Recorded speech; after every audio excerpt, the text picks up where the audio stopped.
بسم اللہ الرحمن الرحیم۔ حضرت ابوذر غفاری رضی اللہ عنہ کا اسلام۔ حضرت ابوذر غفاری رضی اللہ عنہ مشہور صحابی ہیں جو بعد میں بڑے زاہدوں اور بڑے علماء میں سے ہوئے۔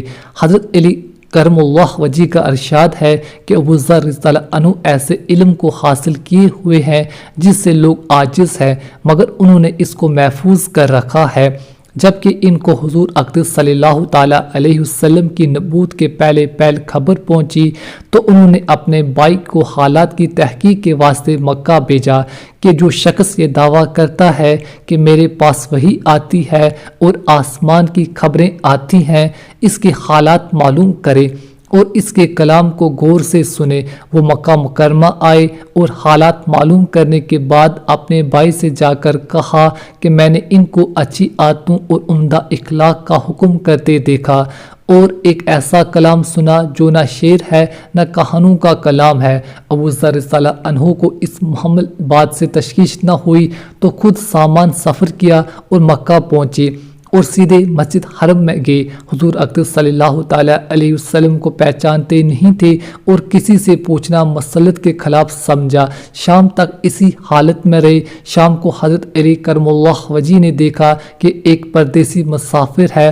مسافروں کی، غریبوں کی، پردیسیوں کی خبر گئی اور ان کی ضرورتوں کا پورا کرنا ان حضرات کی گھٹی میں پڑا ہوا تھا، اس لیے ان کو اپنے گھر لے آئے، میزبانی فرمائی، لیکن اس کے پوچھنے کی کچھ ضرورت نہ سمجھی کہ کون ہو اور کیوں آئے۔ مسافر نے بھی کچھ ظاہر نہ کیا۔ صبح کو پھر مسجد میں گئے اور دن بھر اسی حالت میں گزارا کہ خود پتہ نہ چلا اور دریافت کسی سے کیا نہیں۔ غالباً اس کی وجہ یہ ہوگی کہ حضور اقدس صلی اللہ تعالیٰ علیہ وسلم کے ساتھ دشمنی کے قصے بہت مشہور تھے۔ آپ صلی اللہ تعالیٰ علیہ وسلم کو اور آپ صلی اللہ تعالیٰ علیہ وسلم کے ملنے والوں کو ہر طرح کی تکلیفیں دی جاتی تھی۔ ان کا خیال ہوا ہوگا کہ صحیح حال معلوم نہیں ہوگا اور بدگمانی کی وجہ سے مفت کی تکلیف علیحدہ رہی۔ دوسرے دن شام کو بھی حضرت علی رضی اللہ عنہ کو خیال ہوا کہ پردیسی مسافر ہے، بظاہر کسی غرض کے لیے آیا ہے اور وہ پوری نہیں ہوئی، اس لیے پھر اپنے گھر لے آئے اور رات کو کھلایا سلایا، مگر پوچھنے کی اس رات کو بھی نوبت نہ آئی۔ تیسری رات کو پھر یہی صورت ہوئی تو حضرت علی رضی اللہ عنہ نے دریافت کیا کہ کیا تم کسی کام سے آئے ہو، کیا غرض ہے؟ تو حضرت ابوذر رضی اللہ عنہ نے اول ان کو قسم اور عہد پیمانہ دیا اس بات سے کہ وہ صحیح بتائیں، اس کے بعد اپنی غرض بتائی۔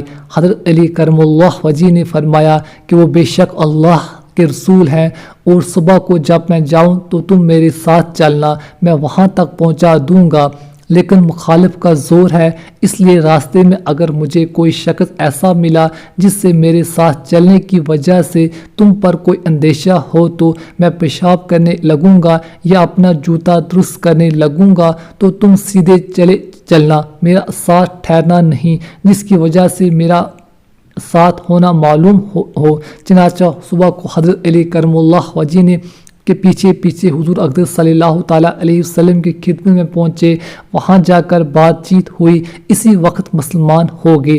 حضور اقدس صلی اللہ تعالیٰ علیہ وسلم نے ان کی تکلیف کا خیال سے فرمایا کہ اب اپنے اسلام کو ابھی ظاہر نہ کرنا، چونکہ اس سے چپکے سے اپنی قوم میں چلے جاؤ، جب ہمارا غلبہ ہو جائے اس وقت چلے آنا۔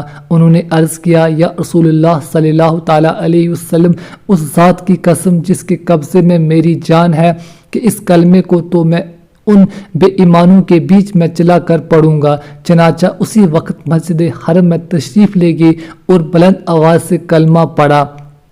پھر کیا تھا، چاروں طرف سے لوگ اٹھے اور اس قدر مارا کہ زخمی کر دیا، مرنے کے قریب ہو گئے۔ حضور اقدس صلی اللہ تعالیٰ علیہ وسلم کے چاچا حضرت عباس رضی اللہ عنہ جو اس وقت تک مسلمان بھی نہیں ہوئے تھے، ان کو اوپر بچانے کے لیے لپٹ گئے اور لوگوں سے کہا کہ کیا ظلم کرتے ہو، یہ شخص قبیلہ غفار کا ہے اور یہ قبیلہ ملک شام کے راستے میں پڑتا ہے، تمہاری تجارت وغیرہ سب ملک شام کے ساتھ ہے، اگر یہ مر گیا تو شام کا آنا جانا بند ہو جائے گا، اس پر ان لوگوں کو بھی خیال ہوا کہ ملک شام سے ساری ضرورتیں پوری ہوتی ہیں، وہاں کا راستہ بند ہو جانا مصیبت ہے، اس لیے ان کو چھوڑ دیا۔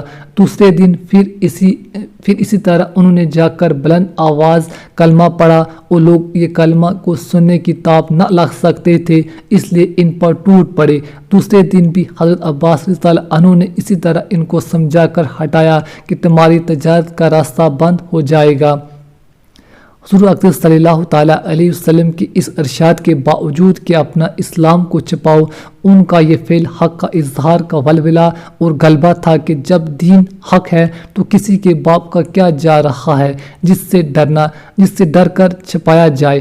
اور حضور کریم صلی اللہ تعالیٰ علیہ وسلم کا منع فرمانا شفقت کی وجہ سے تھا۔ ممکن ہے تکلیف کا تحمل نہ ہو، ورنہ حضور کریم صلی اللہ تعالیٰ علیہ وسلم کے حکم کے خلاف صحابہ رضی اللہ عنہ کا یہ مجال ہی نہ تھا کہ چنانچہ اس کا کچھ نمونہ مستقبل باب میں آ رہا ہے۔ چونکہ حضور اقدس صلی اللہ تعالیٰ علیہ وسلم خود ہی دین کو پھیلانے میں ہر قسم کی تکلیفیں برداشت فرما رہے تھے، اس لیے حضرت ابوذر رضی اللہ عنہ نے سہولت پر عمل کے بجائے حضور کریم صلی اللہ تعالیٰ علیہ وسلم کی اتباع کی ترجیح دی۔ یہی ایک چیز تھی جس کی وجہ سے ہر قسم کی ترقی دینی اور دنیائی صحابہ کرام رضی اللہ عنہ اجمعین کے قدم چوم رہی تھی، اور ہر میدان ان کے قبضے میں تھا کہ جو شخص ایک مرتبہ کلمہ شہادت پڑھ کر اسلام کے جھنڈے کے نیچے آ جاتا تھا، بڑی سی بڑی قوت بھی اس کو روک نہ سکتی تھی، اور نہ بڑے سے بڑا ظلم اس کو دین کی اشاعت سے ہٹا سکتا تھا۔